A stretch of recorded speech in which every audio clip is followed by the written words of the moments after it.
Relativity. What word is more symbolic of the age? We have ceased to be positive of anything. We look upon all things in the light of relativity. Relativity has become the plaything of the parlor philosopher. Is there any standard that has not been challenged in this our post-war world? Is there any absolute system of ethics, of economics, or of law, whose stability or permanence is not assailed somewhere? Can there be any permanent value or any absolute truth in a world in which the three angles of the triangle have ceased to be equal to two right angles? In a world in which time itself has lost its meaning, in which infinity becomes finite, and the finite is lost in the infinite? Einstein refuses to sponsor newfangled theories which draw their justification from his own assault upon the certainties of mathematics. His voice was bell-like and gentle, but his words were decisive when he smashed with one sentence the rash application of the term relativity to philosophy and to life. The meaning of relativity, he said, has been widely misunderstood. Philosophers play with the word, like a child with a doll. Relativity, as I see it, merely denotes that certain physical and mechanical facts, which have been regarded as positive and permanent, are relative with regard to certain other facts in the sphere of physics and mechanics. It does not mean that everything in life is relative, and that we have the right to turn the whole world mischievously topsy-turvy. I now remembered that some years ago, when I first met Einstein in New York, he had emphatically resisted the suggestion that he was a philosopher. "I am," he said, "solely a physicist." In spite of these denials, Einstein stands in a symbolic relation to our age, an age characterized by a revolt against the absolute in every sphere of science and of thought. He is a child of his age, even if he eschews metaphysics. A born teacher. Like Napoleon, like Mussolini, Albert Einstein has the distinction of having become an almost legendary figure in his own lifetime. No man since Copernicus, Galileo, and Newton has wrought more fundamental changes in our attitude toward the universe. Einstein's universe is finite. Seen through Einstein's eyes, space and time are almost interchangeable terms. Time appears caparisoned as a fourth dimension. Space, once undefinable, has assumed the shape of a sphere. Einstein taught us that light travels in curves. All these facts are deduced from the theory of relativity advanced by Einstein in 1915. With the advent of Einstein, mathematics ceased to be an exact science in the fashion of Euclid. The new mathematics appeared in the midst of the World War. It is not impossible that in the evolution of human thought Einstein's discovery may play a greater part than the Great War. His fame may outlive Fock and Ludendorff, Wilson and Clemenceau. Einstein, in the words of his favorite colleague, Erwin Schrödinger, explains the fundamental laws of mechanics as geometrical proportions of space and time. I shall not attempt to expound this statement. It is said that only 10 men understand Einstein's theory of relativity. Einstein's patience is infinite. He likes to explain his theories.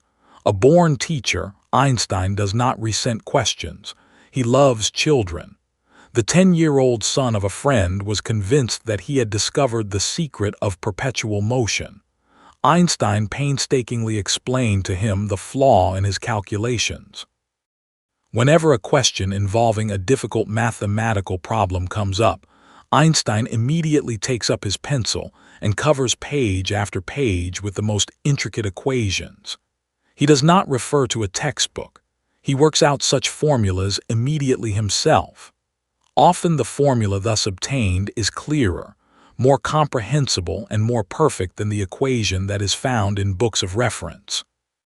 Time and space. Recently, someone talked to him about color photography. Einstein immediately revolved the subject in his mind. He studied the camera, he made various calculations, and before the evening was over, he had evolved a new method of color photography. It is difficult for him to explain his theories when he writes an article for lay consumption. But when the inquiring layman exposes the abysses of his ignorance face to face with Einstein, the great mathematician usually succeeds in bridging the gulf with an apt illustration. Talking to him, I saw in a flash not only a fourth dimension but numerous others. Glowing with pride in my achievement, I scribbled down a sentence here and there, but afterward my notes were as difficult to interpret as the fantastic network of a dream. How can I form at least a dim idea of the fourth dimension? Imagine, Einstein replied, slightly inclining his head with the crown of curly white hair, a scene in two-dimensional space, for instance, the painting of a man reclining on a bench. A tree stands beside the bench. Then imagine that the man walks from the bench to a rock on the other side of the tree. He cannot reach the rock except by walking either in front of or behind the tree. This is impossible in two-dimensional space. He can reach the rock only by an excursion into the third dimension. Now imagine another man sitting on the bench. How did he get there? Since two bodies cannot occupy the same place at the same time, he can have got there only before or after the first man moved. He must have moved in time. Time is the fourth dimension. In a similar manner, it is possible to explain 5, 6, and more dimensions. Many problems of mathematics are simplified by assuming the existence of more dimensions. I tried to secure an explanation of the fifth dimension. I regret to say that I do not remember the answer clearly. Einstein said something about a ball being thrown, which could disappear in one of two holes. One of these holes was the fifth, the other the sixth dimension. I find it easier to understand Einstein's discovery, promulgated in 1929, which explains the universe in terms of electromagnetism. But unfortunately, Einstein has not yet completely succeeded in convincing himself. He does not look upon the 6 pages that startled the world, pages immediately transmitted in facsimile across the ether, as a final conclusion. To reach his conclusion, it was necessary for Einstein to express gravity in terms of electricity. The formula needed for this purpose is so complex that in order to explain its meaning, he was compelled to create a new system of advanced mathematics. Einstein's new system reconciles Euclid with Riemann. It restores parallel lines, which Riemann abolished. According to Riemann, there can be no parallel lines in a curved universe. Einstein rediscovered parallel lines with the aid of the fourth dimension. Don't ask me to explain the process in detail. It is a thing that can be told in a series of intricate equations which no human being, not even Einstein himself, can visualize.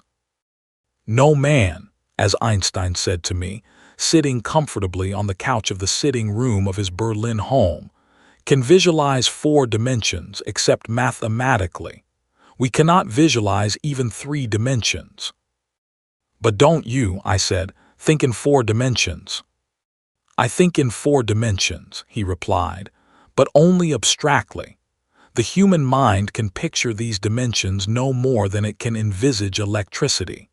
Nevertheless, they are no less real than electromagnetism, the force which controls our universe within and by which we have our being. I am particularly interested in your new theory which proves that gravity and electricity are one. Surely no 6 pages ever written by the hand of any scholar have so revolutionized human thought. Unfortunately, Einstein remarked, with a smile which gave a touch of impishness to his face, my last theory is only a hypothesis which remains to be proved. It is different with my theory of relativity, which has been confirmed by many independent investigators and may now be regarded as definitely established. Einstein at home. Again a smile played about his face, creeping from his eyes toward his cheeks and disappearing in his mustache, slightly darker in color than the tangled mass of hair on his head.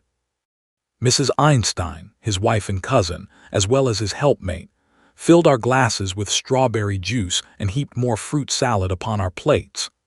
Einstein never takes alcohol in any form, but he cannot resist the temptation of tobacco.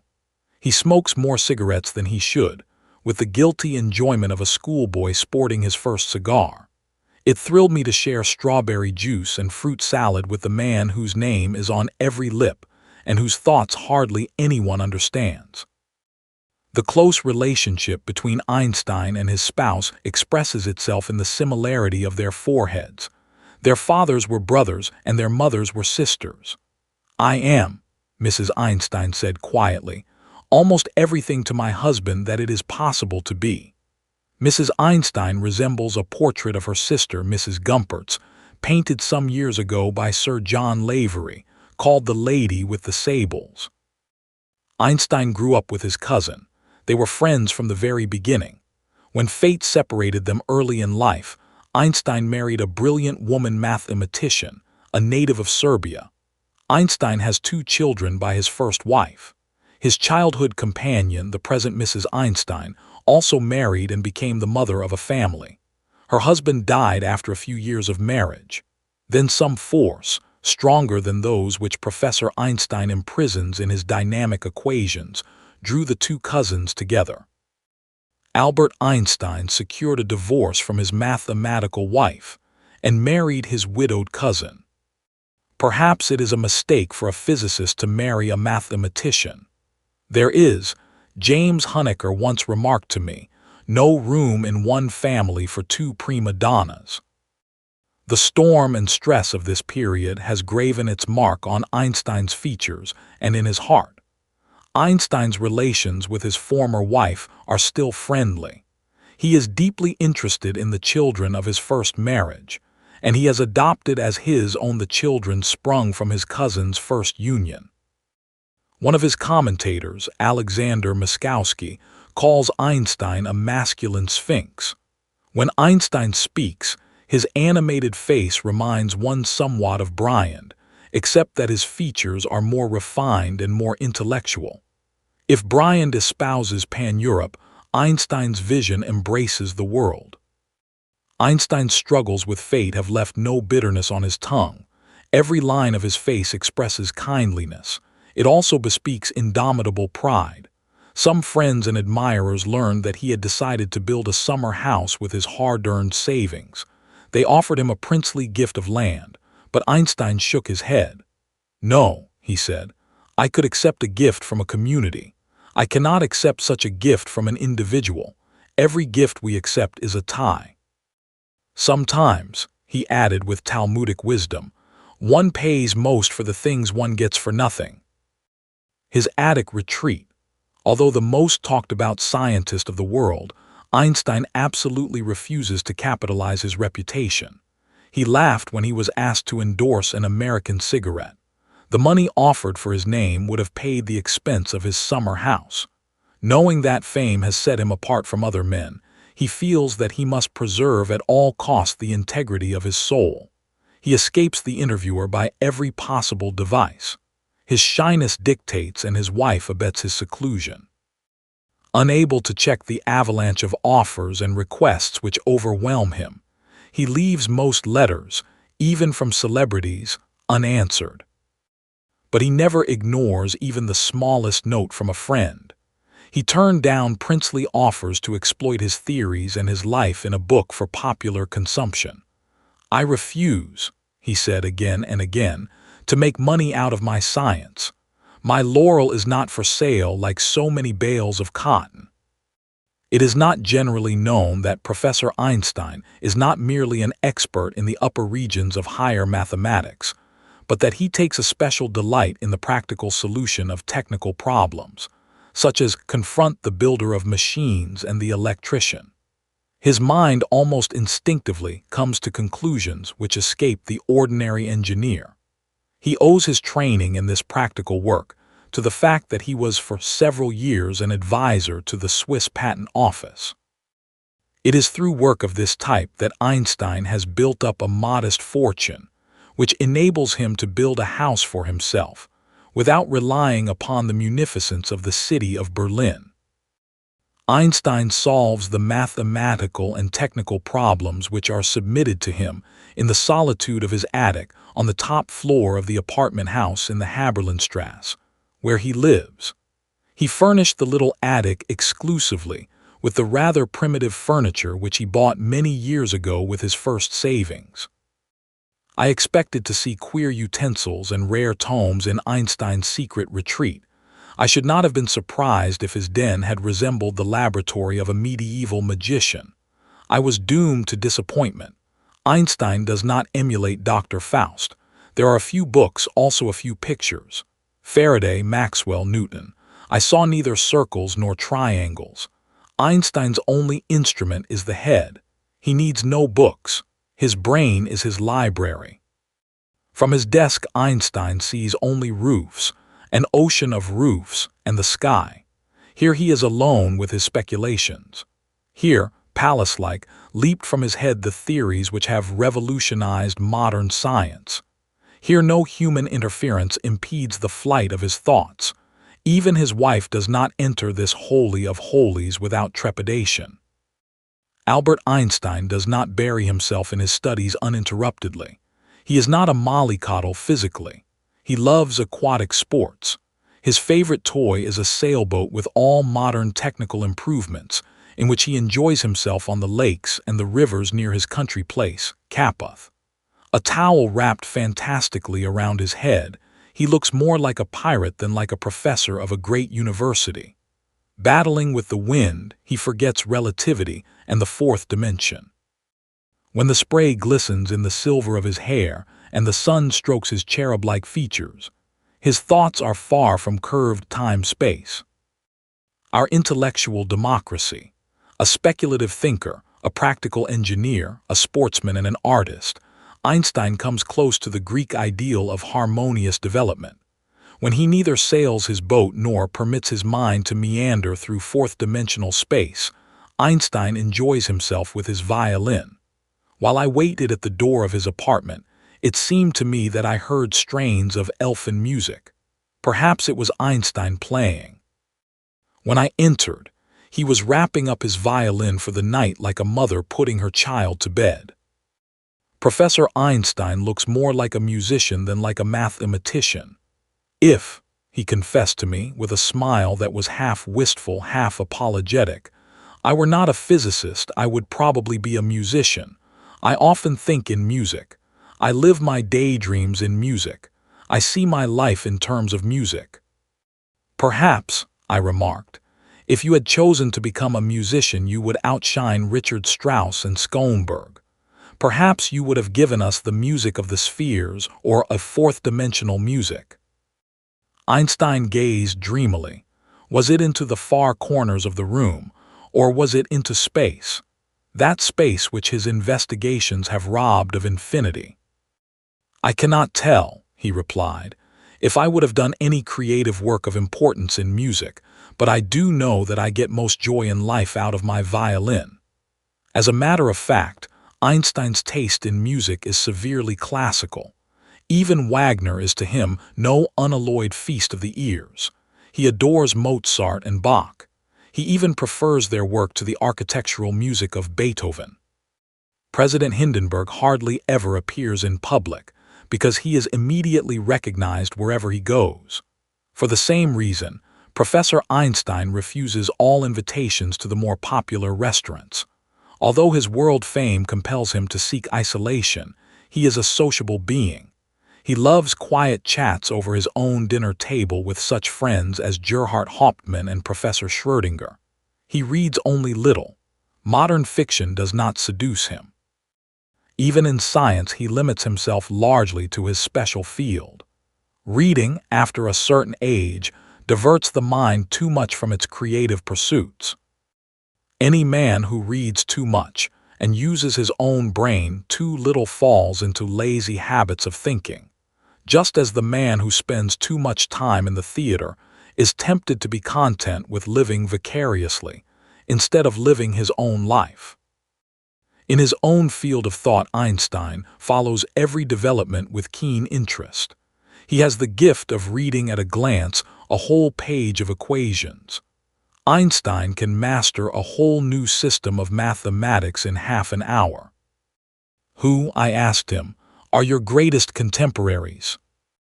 I cannot reply to this question, Einstein answered. his eyes twinkling humorously, "without compiling an encyclopedia. I cannot even discuss intelligently the men who labor in my own field without writing a book. Our time," he added, "is Gothic in its spirit. Unlike the Renaissance, it is not dominated by a few outstanding personalities. The 20th century has established the democracy of the intellect. In the Republic of Art and Science, there are many men who take an equally important part in the intellectual movements of our age. It is the epoch rather than the individual that is important. There is no one dominant personality like Galileo or Newton. Even in the 19th century, there were still a few giants who outtopped all others. Today, the general level is much higher than ever before in the history of the world, but there are few men whose stature immediately sets them apart from all others. The contemporary great. It is not fair, Einstein replied, to single out individuals. In Germany, I consider Schrödinger and Heisenberg as being of special importance. Schrödinger, I said, what has he done? Schrödinger has discovered the mathematical formula for the fact that all life moves in waves.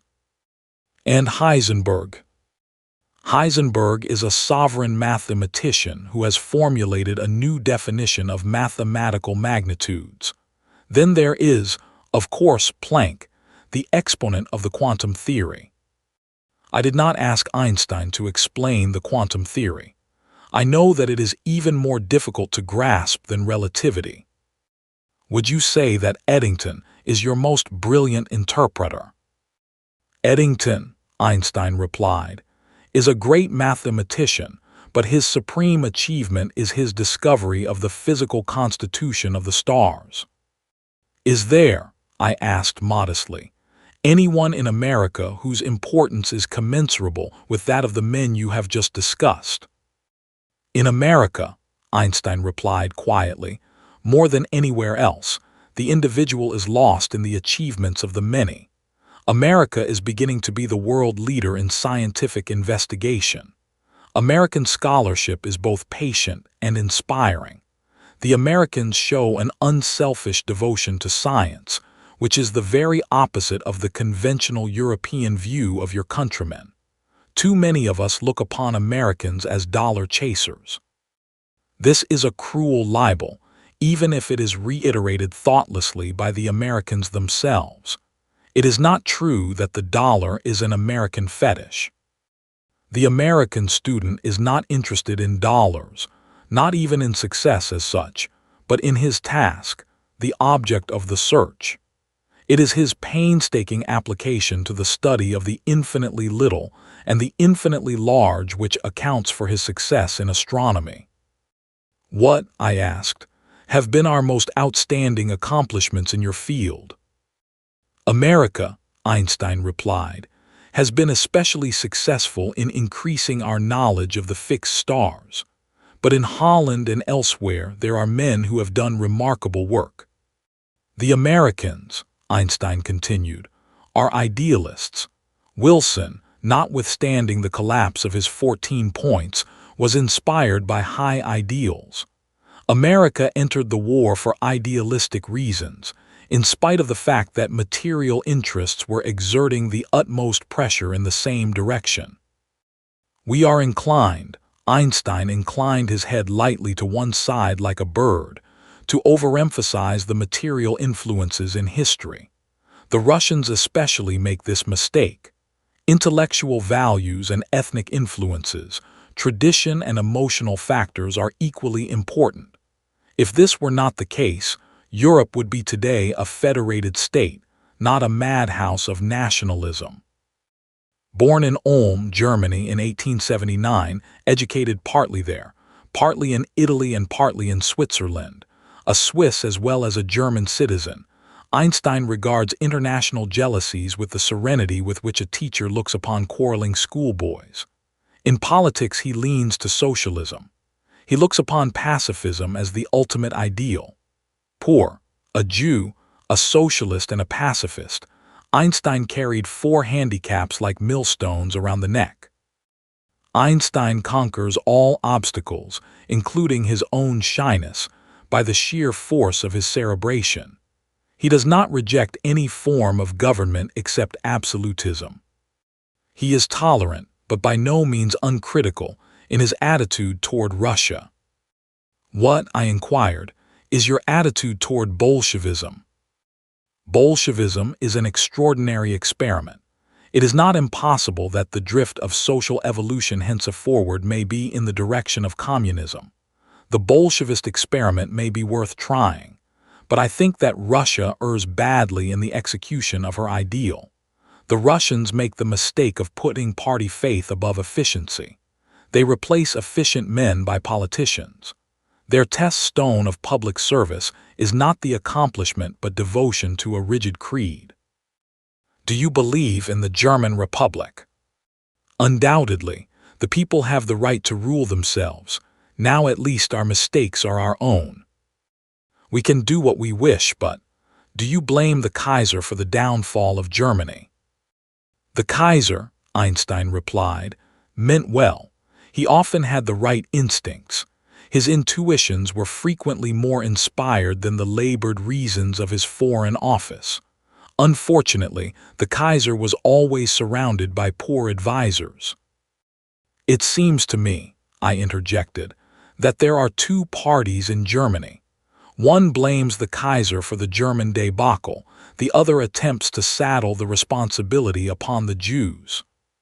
Both, Einstein remarked, are largely guiltless. The German debacle was due to the fact that the German people, especially the upper classes, failed to produce men of character, strong enough to take hold of the reins of government and to tell the truth to the Kaiser. It was partly, Einstein added somewhat hesitatingly, the fault of Bismarck. Bismarck's philosophy of government was wrong. Besides, there was no one to succeed to the giant. Like many men of genius, he was too jealous to permit any other man to walk in his footsteps. In fact, it is doubtful if any other man could have followed the tortuous path of Bismarckian politics. In a sense, he added, we can hold no one responsible. I am a determinist. As such, I do not believe in free will. The Jews believe in free will. They believe that man shapes his own life. I reject that doctrine philosophically. In that respect, I am not a Jew. Don't you believe that man is a free agent, at least in a limited sense? Einstein smiled ingratiatingly. I believe with Schopenhauer. We can do what we wish, but we can only wish what we must. Practically, I am, nevertheless, compelled to act as if freedom of the will existed. If I wish to live in a civilized community, I must act as if man is a responsible being. I know that philosophically a murderer is not responsible for his crime. Nevertheless, I must protect myself from unpleasant contacts. I may consider him guiltless, but I prefer not to take tea with him. Do you mean to say that you did not choose your own career, but that your actions were predetermined by some power outside of yourself? The danger of too much analysis. My own career was undoubtedly determined, not by my own will but by various factors over which I have no control, primarily those mysterious glands in which nature prepares the very essence of life, our internal secretions. It may interest you, I interjected, that Henry Ford once told me that he, too, did not carve out his own life, but that all his actions were determined by an inner voice. Ford, Einstein replied, may call it his inner voice. Socrates referred to it as his daimon. We moderns prefer to speak of our glands of internal secretion. Each explains in his own way the undeniable fact that the human will is not free. Don't you deliberately ignore all psychic factors in human development? What, for instance, I asked, is your attitude toward the subconscious? According to Freud, psychic events registered indelibly in our nether mind make and mar our lives. Whereas materialistic historians and philosophers neglect psychic realities, Freud is inclined to overstress their importance. I am not a psychologist, but it seems to me fairly evident that physiological factors, especially our endocrines, control our destiny. Then you do not believe in psychoanalysis. I am not, Einstein modestly replied, able to venture a judgment on so important a phase of modern thought. However, it seems to me that psychoanalysis is not always salutary. It may not always be helpful to delve into the subconscious. The machinery of our legs is controlled by 100 different muscles. Do you think it would help us to walk if we analyzed our legs and knew exactly which one of the little muscles must be employed in locomotion and the order in which they work?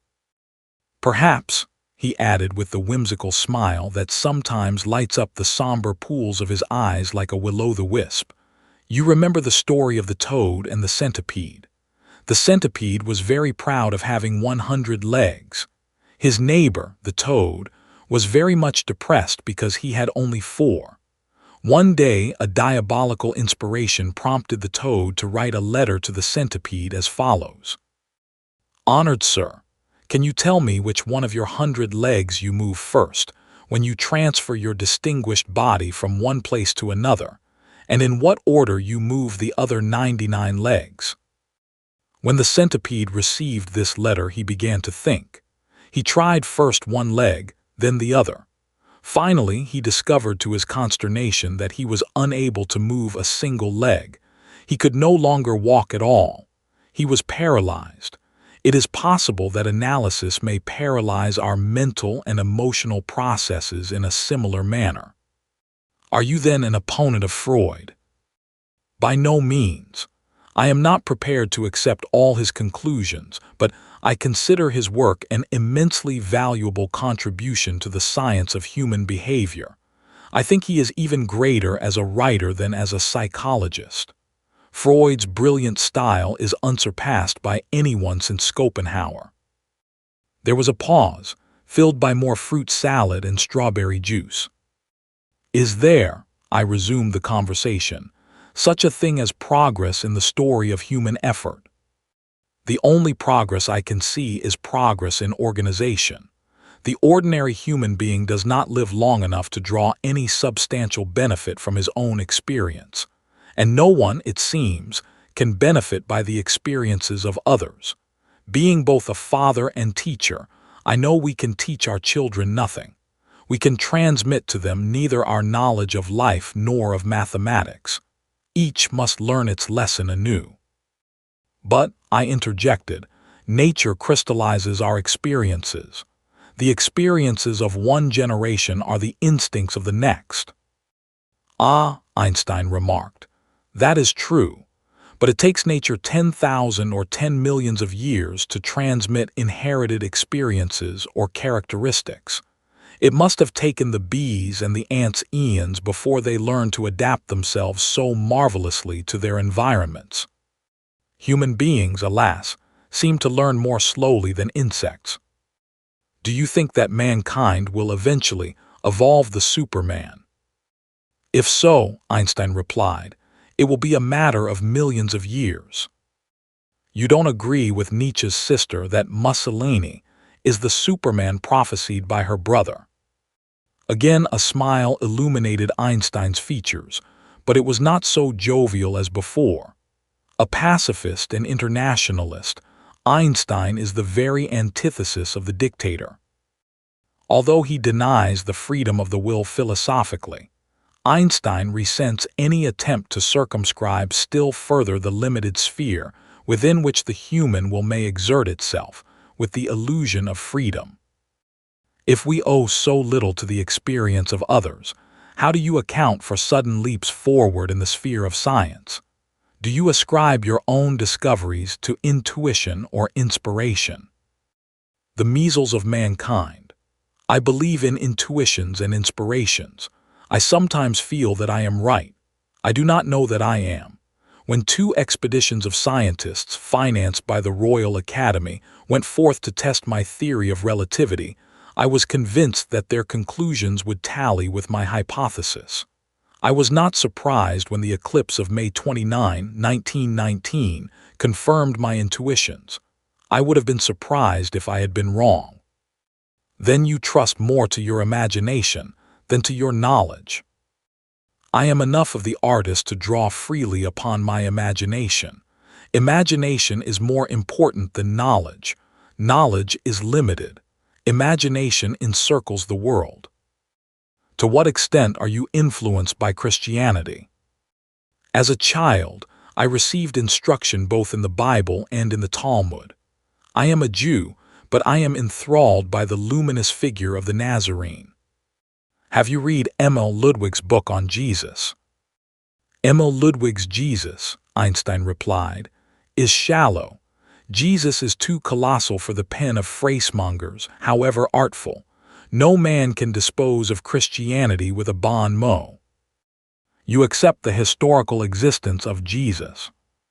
Unquestionably, no one can read the Gospels without feeling the actual presence of Jesus. His personality pulsates in every word. No myth is filled with such life. How different, for instance, is the impression which we receive from an account of legendary heroes of antiquity like Theseus. Theseus and other heroes of his type lack the authentic vitality of Jesus. Ludwig Louison, in one of his recent books, claims that many of the sayings of Jesus paraphrase the sayings of other prophets. No man, Einstein replied, can deny the fact that Jesus existed, nor that his sayings are beautiful. Even if some of them have been said before, no one has expressed them so divinely as he. Gilbert Chesterton told me that, according to a Catholic writer in a Dublin review, your theory of relativity merely confirms the cosmology of Thomas Aquinas. I have not, Einstein replied. Read all the works of Thomas Aquinas, but I am delighted if I have reached the same conclusions as the comprehensive mind of that great Catholic scholar. Do you look upon yourself as a German or as a Jew? It is quite possible, Einstein replied, to be both. I look upon myself as a man. Nationalism is an infantile disease. It is the measles of mankind. The standardization peril.